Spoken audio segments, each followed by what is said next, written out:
परिचय। घास के मैदान में एक गिरगिट है।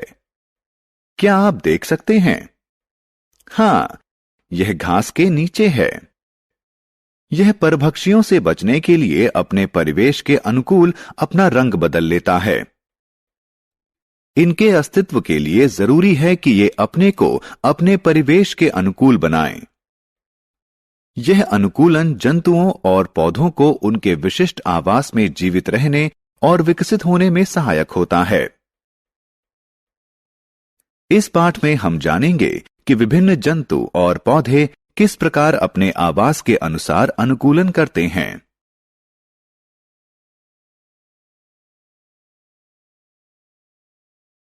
उद्देश्य। इस पाठ के अंत में आप निम्न करने में सक्षम हो जाएंगे। अनुकूलन को परिभाषित करने में, आवास के प्रकारों का वर्णन करने में, विभिन्न मरुस्थलीय जंतुओं और पौधों में पाए जाने वाले अनुकूलनों के बारे में बताने में, विभिन्न जलीय जंतुओं और पौधों में पाए जाने वाले अनुकूलनों के बारे में बताने में। आवास क्या है? हम सभी जानते हैं कि प्रत्येक सजीव को ऐसे स्थान की आवश्यकता होती है जहां वो अपनी बुनियादी दैनिक जरूरतों जैसे आहार, जल और आश्रय को पूरा कर सके। वह स्थान जहां पौधे या जंतु निवास और विकास करते हैं उसे उनका आवास कहते हैं। सभी सजीवों को जीवित रहने और विकसित होने के लिए स्वयं को अपने परिवेश के अनुरूप अनुकूलित करना पड़ता है। आवास के प्रकार। आवास दो प्रकार के होते हैं, स्थलीय या स्थल आवास, जलीय या जल आवास। स्थल यानी जमीन पर पाए जाने वाले पौधों और जंतुओं के आवास को स्थलीय आवास कहते हैं। मरुस्थल, पर्वत, वन और घास के मैदान इस श्रेणी के उदाहरण हैं। जल में पाए जाने वाले पौधों और जंतुओं के आवास को जलीय आवास कहते हैं। समुद्र, तालाब, महासागर, झील इस श्रेणी के उदाहरण हैं। अनुकूलन। जंतु जैसे कि साही, याक, सील, ज़ेब्रा की शारीरिक विशेषताएं अपने परिवेश में जीवित रहने के लिए विशिष्ट प्रकार की होती हैं। साही में सुई के आकार के कांटे होते हैं। याक के पास मोटा फर होता है और ज़ेब्रा के शरीर पर सफेद धारियां होती हैं जो आसानी से झाड़ियां होने का भ्रम देती हैं। इन विशिष्ट विशेषताओं को अनुकूलन कहते हैं। किसी पौधे या जंतु के उसके परिवेश में जीवित रहने के लिए उसके शरीर में होने वाले रूपांतरण या परिवर्तन को अनुकूलन कहते हैं।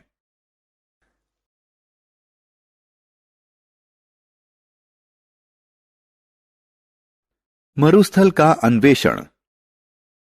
छात्रों, क्या आप जानते थे कि सहारा का मरुस्थल संसार का सबसे बड़ा मरुस्थल है? यह अफ्रीका में है। मरुस्थलों में शुष्क होने का विशेष गुण होता है। वे वाष्पीकरण की उच्च दर और सीमित वर्षा के कारण शुष्क और गर्म होते हैं। मरुस्थल में रहने वाले जंतु और पौधों में इन कठिन परिस्थितियों में जीवित रहने के अनुकूल विशेषताएं होती हैं। ऊंट में ऐसे कई अनुकूलन हैं जो मरुस्थलीय आवास के लिए सबसे उपयुक्त होते हैं। ऊंट के पास लंबी पलकें और नाक होती है जिन्हें रेत उड़ते समय बंद किया जा सकता है। ऊंट के कुबड़ में वसा संचित रहती है जो लंबे समय में उपापचयित होती है। ऊंट एक बार में 46 लीटर तक पानी पी सकता है और वह बिना पानी के 1 हफ्ते तक रह सकता है। ऊंट के चौड़े और चपटे पैर उसे रेत में फंसने से बचाते हैं। इसी प्रकार कैक्टस जैसे पौधे शुष्क और गर्म परिवेश में भी जीवित रहने के लिए कई अनुकूलनों का प्रदर्शन करते हैं। कैक्टस की पत्तियां कांटों में रूपांतरित हो जाती हैं, जिससे प्रस्वेदन के दौरान जल की क्षति को कम करती हैं। जल संग्रह के लिए कैक्टस का तना मोटा और चौड़ा होता है। मरुस्थलीय पौधों की जड़ें मृदा से जल ग्रहण के लिए बहुत गहरी तक जाती हैं।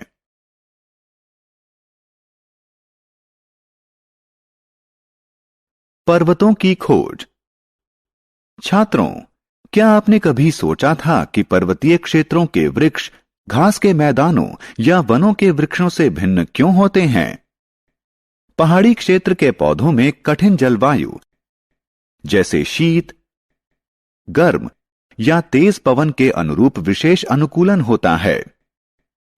पहाड़ी पौधे छोटे और सदाबहार होते हैं। पत्तियां शंकु आकार और मोम से ढकी मोटी होती हैं, जो हिम और वर्षा जल को नीचे गिर जाने देती हैं। शाखाएं तियर्क और जड़ें अच्छी तरह विकसित होती हैं। पहाड़ों पर रहने वाले जंतु भी अपने ठंडे परिवेश में रहने के अनुरूप अनुकूलन प्रदर्शित करते हैं। उदाहरण के लिए याक और पहाड़ी बकरियां ऊंचे पर्वतों पर रहने के अनुकूल होती हैं। जंतुओं की त्वचा मोटी और फरदार होती है, जो उनके शरीर को बर्फीली और ठंडी जलवायु में गर्म रखती हैं।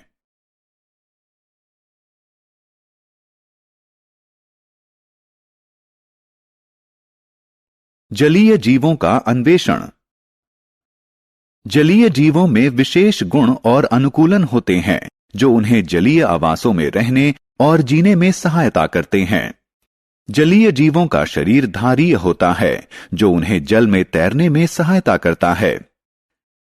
मछलियों की पूंछ और पंख चपटे होते हैं, जो उन्हें पानी के अंदर दिशा परिवर्तन में सहायता करते हैं। मछलियां गलफड़ों के द्वारा श्वसन करती हैं।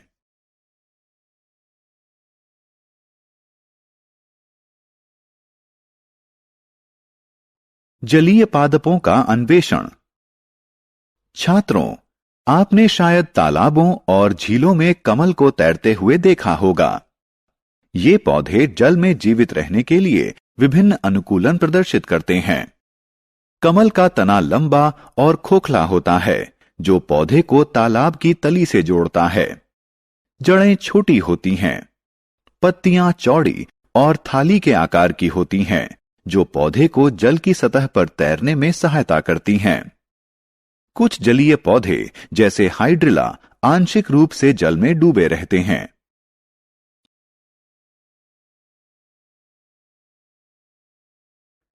मेंढकों में अनुकूलन। मेंढक उभयचर होते हैं। वे जल और स्थल दोनों में रह सकते हैं, इसलिए उनमें जल और स्थल दोनों में रहने के अनुकूल विशेषताएं विकसित हो गई हैं। मेंढक के पास लंबा, मजबूत और जालीदार पिछला पंजा होता है, जो उसे फुदकने और तैरने में सहायता करता है। शीत ऋतु में मेंढक शीत निद्रा में चले जाते हैं।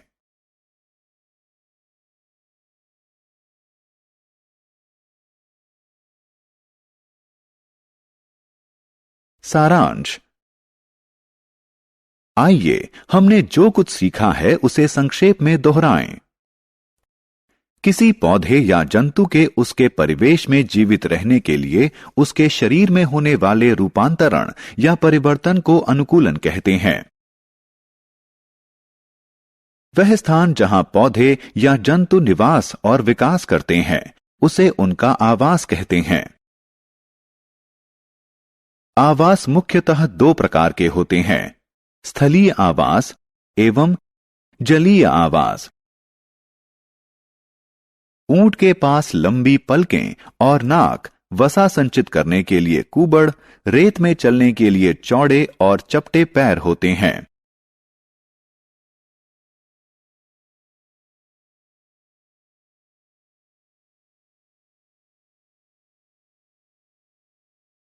कैक्टस में कांटेदार पत्तियां, जल संचय के लिए मोटा और गूदेदार तना और जल ग्रहण करने के लिए मृदा में गहरे धंसी लंबी जड़ें होती हैं।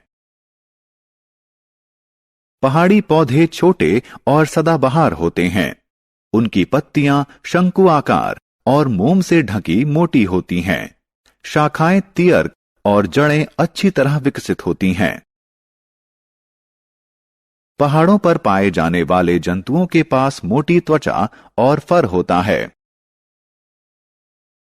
जलीय जंतुओं में धारीय शरीर, चपटी पूंछ और पंख एवं श्वसन के लिए गलफड़े होते हैं।